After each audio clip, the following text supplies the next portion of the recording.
Get your wallets and your controllers ready. The tail end of the year always guarantees two things: the hustle and bustle of the holiday season, and a whole slew of great video games to go along with it.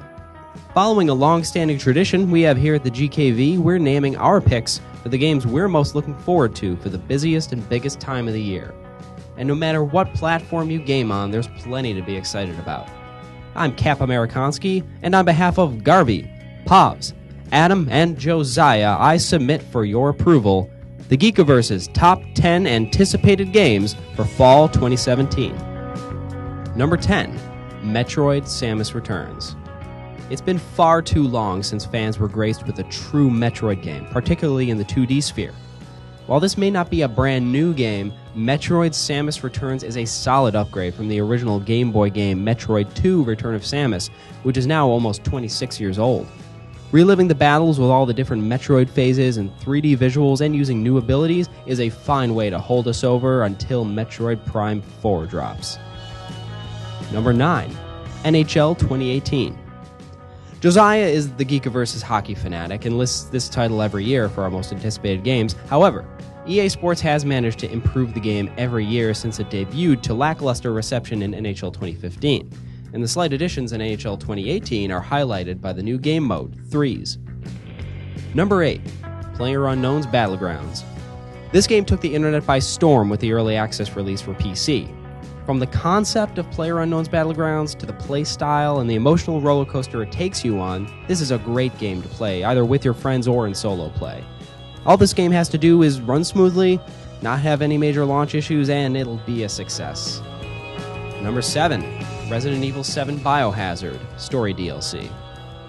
Resident Evil 7 is one of the best games of 2017 so far, returning the Resident Evil franchise to tense atmosphere and sheer horror. The story in the game was simpler and teased developments to come, and we'll be getting more insight into the current state of the Resident Evil universe in these 2 story DLC installments. Alright, spoilers are ahead. Spoilers coming. You ready? You ready? Okay.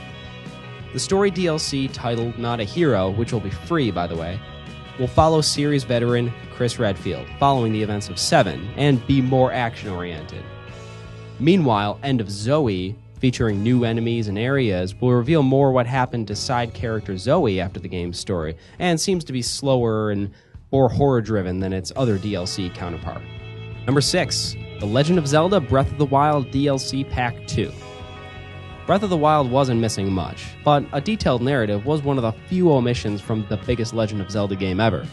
Depending on just how in-depth the story for The Champion's Ballad goes, it may go a long way toward making Breath of the Wild the ultimate definitive Zelda experience.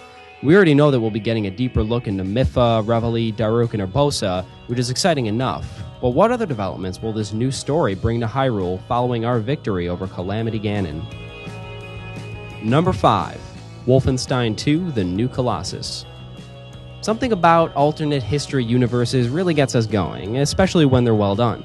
Wolfenstein 2: The New Colossus lets us see what life might have been like had the Germans won World War II, and had towering mechs and sci-fi weaponry. Wolfenstein: The New Order did for BJ Blazkowicz what Duke Nukem Forever should have done for Duke.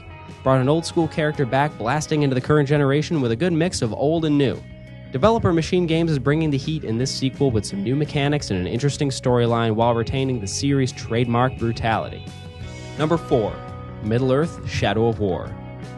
We're definitely dying to get our hands on this game after seeing so much of it at E3. The original game had great gameplay and the revolutionary Nemesis system for enemy interactions in the game's world. Though the story was subpar at best, it still laid a great foundation that Middle-earth: Shadow of War looks ready to handily build upon. Number 3, Call of Duty World War II. Last year's Call of Duty entry felt tired. The futuristic setting had already been done to death, and it seems like many gamers and even developers were getting fatigued. The solution? Back to the roots. With a stunning next-gen look at the deadliest conflict in human history, Call of Duty World War II looks to be an epic return to form. We can't wait to play the single-player campaign, which is something we don't think we've ever said about a COD game, and we're also excited to see how the multiplayer pans out without high-tech killstreak awards to call in. The removal of perks and the addition of divisions will give many players a fresh new experience to work through as well. Going back to World War II gives Sledgehammer Games and Activision a huge theater of warfare and material to explore, so hopefully they do it justice. Number 2, Super Mario Odyssey. The line of 3D Mario platformers has arguably been the highest quality set of games that Nintendo has ever made. And getting a new mainline Super Mario game is a special thing, coming only once or twice in a console generation.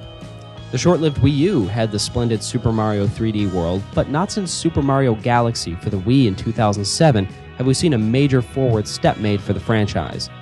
Not only does Super Mario Odyssey feature new gameplay mechanics like Cappy and the titular Odyssey hat ship, but also sees Mario in sprawling and detailed levels. Some of the photorealistic environments seen so far are unlike any he's been in before, unless you're counting Mario is Missing. That fat little plumber is venturing into strange new worlds, using unique new abilities, and all in a fresh exploration-driven adventure. This new generation is ready for you, Mario. And finally, number 1, the Geekiverse's most anticipated game of fall 2017, Star Wars Battlefront 2. EA and DICE's 2015 revival of the Battlefront brand was a fun and pretty well-crafted return to the shooter-based antics of the original series. But with no single-player campaign and little depth, we found ourselves moving further and further away from it. Star Wars Battlefront 2, though, seeks to rectify those iniquities, bringing in an elaborate single-player story, large-scale space battles, customizable character classes, free DLC structure similar to Overwatch, as well as settings and characters from the prequel, original trilogy, and sequel eras of Star Wars. With one new entry under their belt and more time in development for the sequel rather than its predecessor, here's to hoping this game really blows up like Alderaan, rather than fizzling like a paper bag of Bantha Poodoo. And there you have it, folks, the Geekiverse's most anticipated games of fall 2017. What'd you think of our list?